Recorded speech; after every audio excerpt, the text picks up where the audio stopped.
I know I'll never forget the day that it really hit me that I was truly living my dream.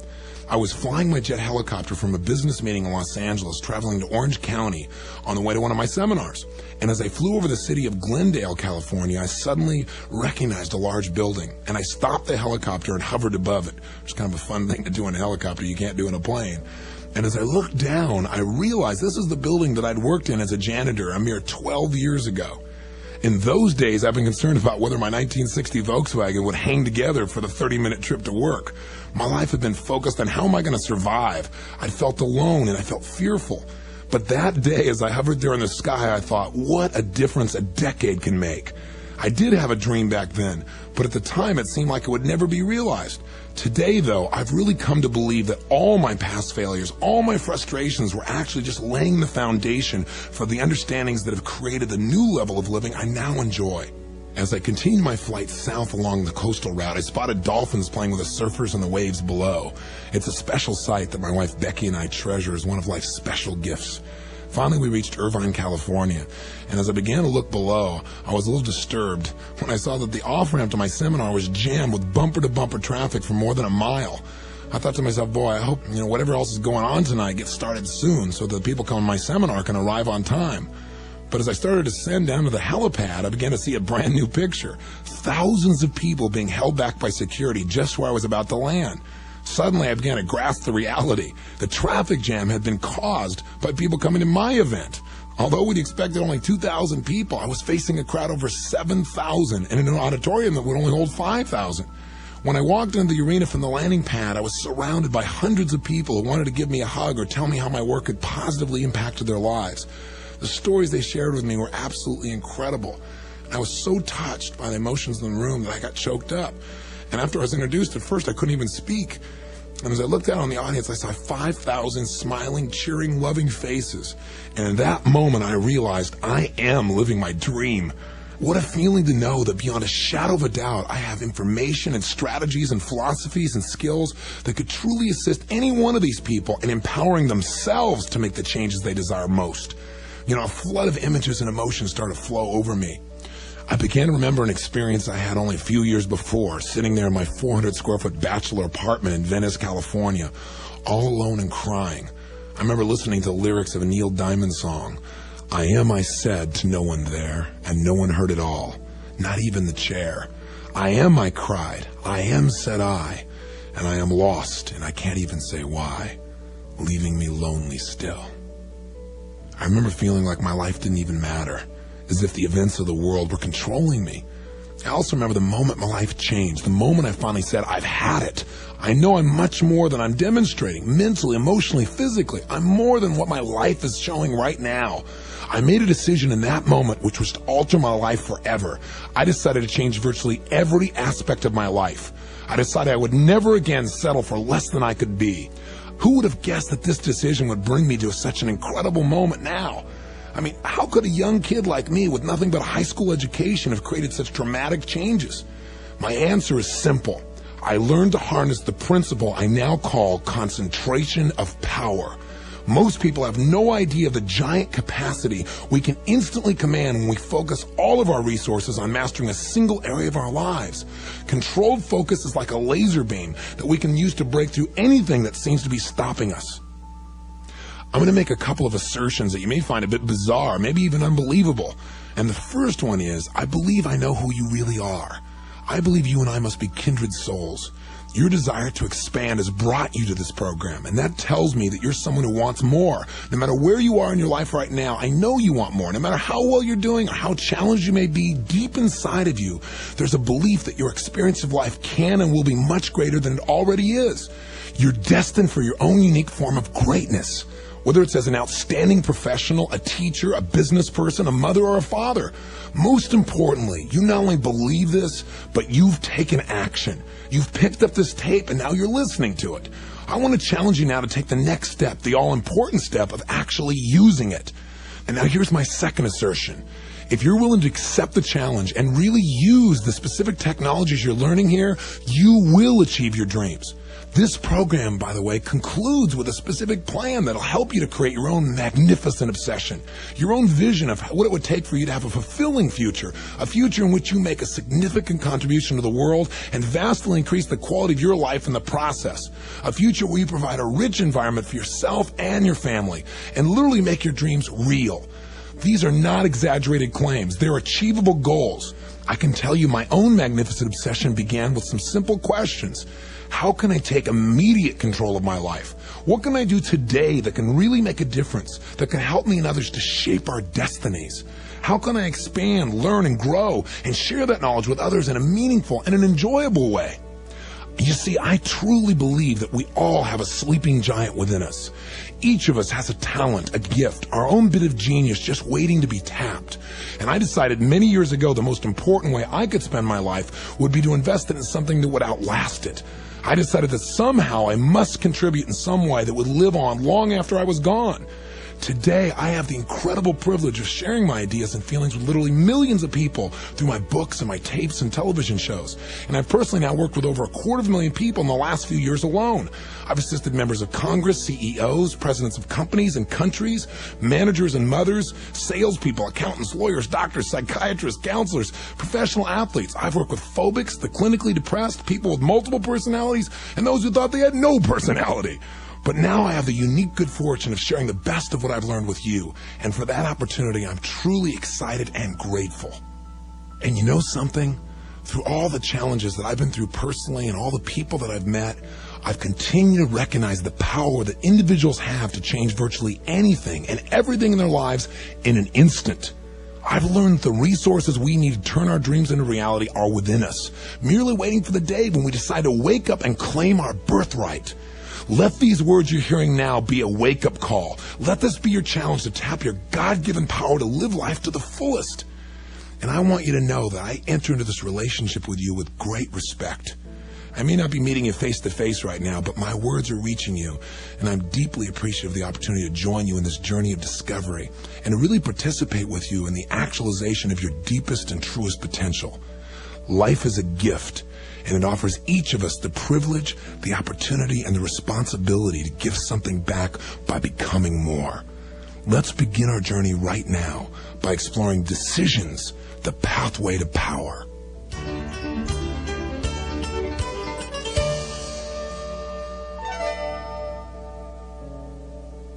Man is born to live and not to prepare to live.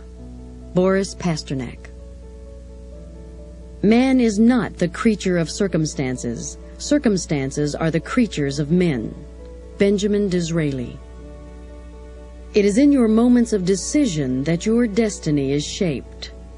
Anthony Robbins.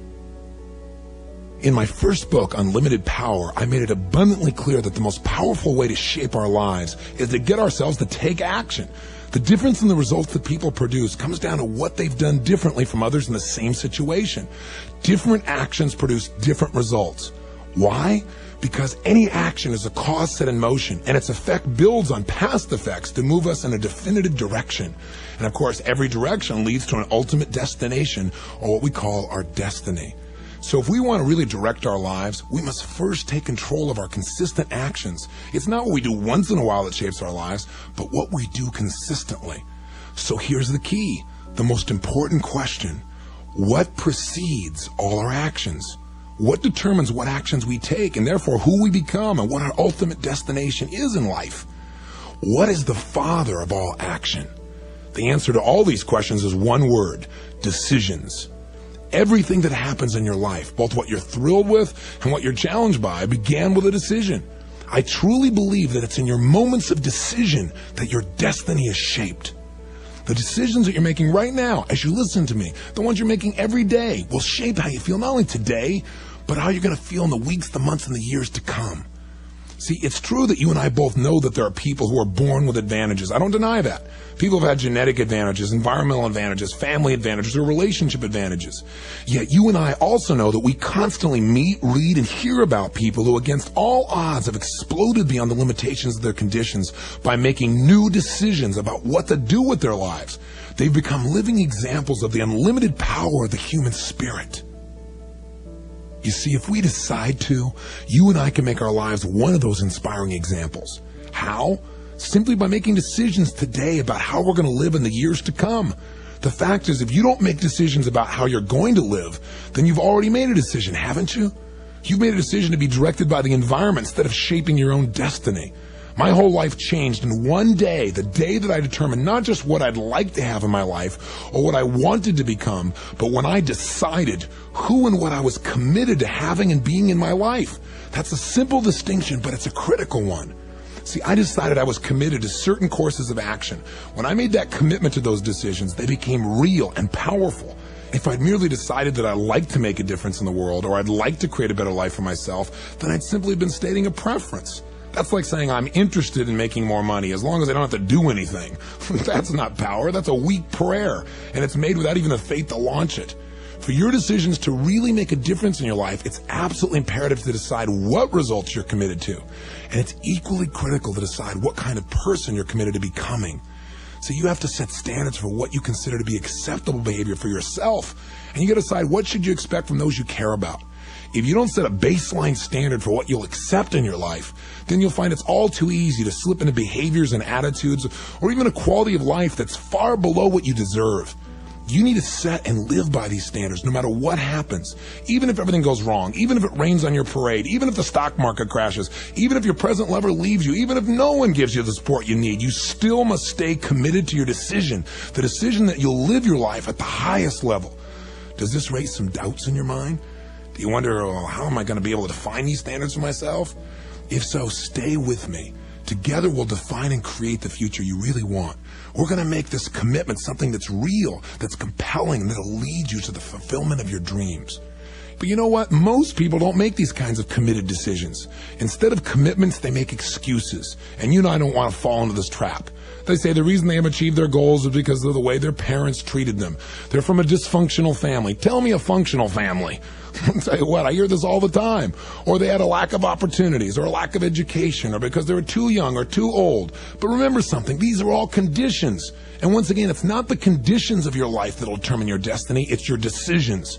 Using the power of decision gives you the capacity to get past any excuses and to finally change any and every part of your life in an instant. It can change your relationships, your working environment, your level of physical fitness, your income, your emotional states. And the most exciting thing about this amazing force, this power of decision, is that you already possess it. This is a power that you don't have to go out and pursue. This is a power that's not something that's reserved for a select few people with the right credentials or money or family background. It's available to anyone and to everyone. In this very next moment, you could use this mighty force that lies waiting within you. You simply have to get up the courage to claim it. Consider one fiercely proud individual, a young woman named Rosa Parks, who one day back in 1955 stepped onto a bus in Montgomery, Alabama, and she refused to give up her seat to a white person as she was legally required to do.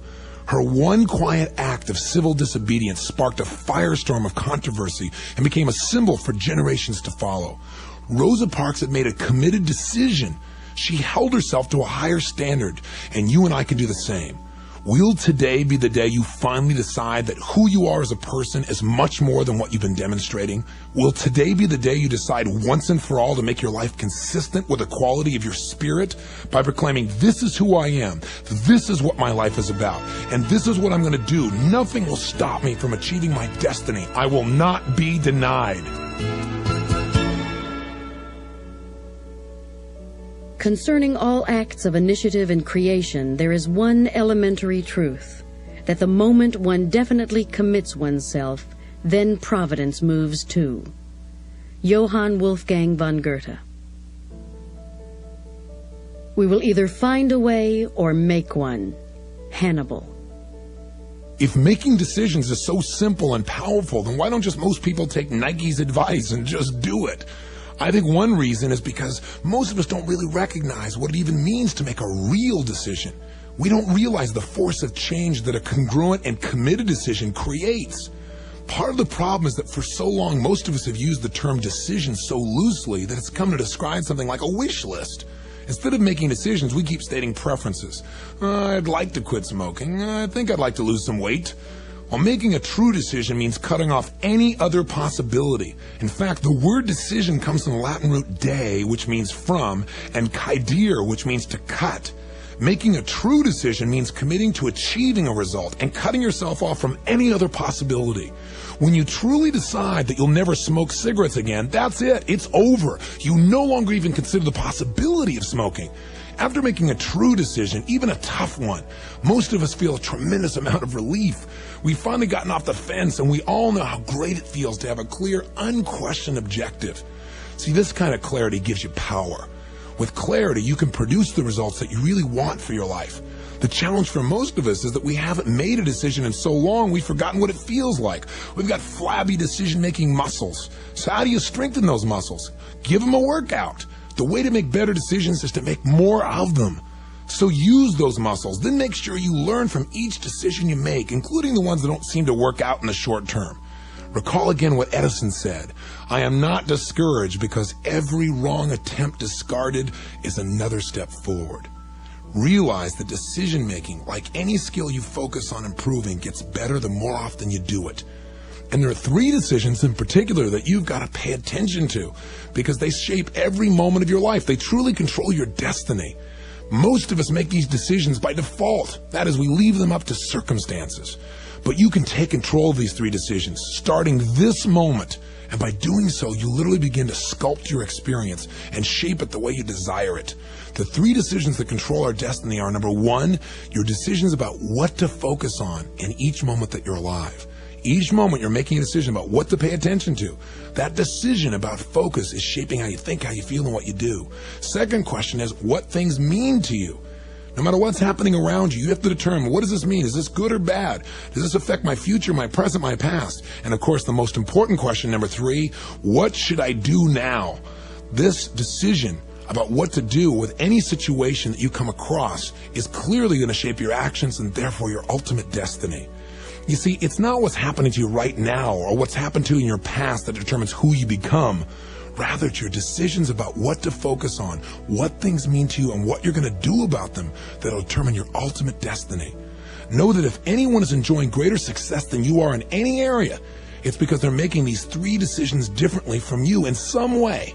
And when we don't make these decisions consciously, when we don't take control of them ourselves, we pay a major price. In fact, most people live by what I call the Niagara Syndrome. I mean, think of life as a river. Many people just jump in the river of life without ever really deciding where they want to end up. So they quickly get caught up in the current events, current fears, current challenges. And when they come to those forks in the river, they don't consciously decide where they want to go. They just, quote, go with the flow of the river. And they become part of the mass of people who are directed by the environment instead of by their own values. As a result, they feel out of control. Why?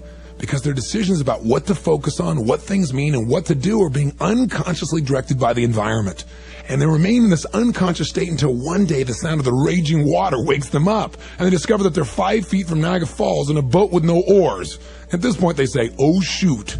But by then it's too late. They're going to take a fall. And this, quote, fall may take the form of a financial setback, or maybe the failure of a relationship, or a health problem.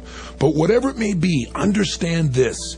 It's likely that whatever challenges you have in your life presently, they could have been avoided by some better decisions upstream. Now, how do we turn things around if we're caught up in the momentum of a raging river? Either make a decision to put both oars in the water and start rowing like crazy in a new direction, or decide to plan ahead. Set a course for where you really want to go and have a plan or a map so that you can make quality decisions along the way. In Unlimited Power, I outlined a 4-step process for achieving success. By applying this process to the actions you take in response to a decision, you'll make the decision a true commitment that'll transform your life. The 4 steps are very simple. They are: 1, clearly decide what you want. What is it that you're absolutely committed to achieving? 2, take action. Take massive action to make it happen. 3, notice what's working and what's not working. And finally, 4, when things aren't working, change your approach continually until it does work and you achieve what you truly want. I call these 4 steps the ultimate success formula.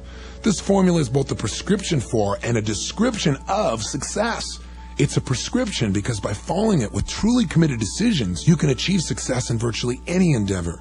And it's a description because it describes the path to success. You see, anyone can succeed on a large scale if they've taken these 4 steps.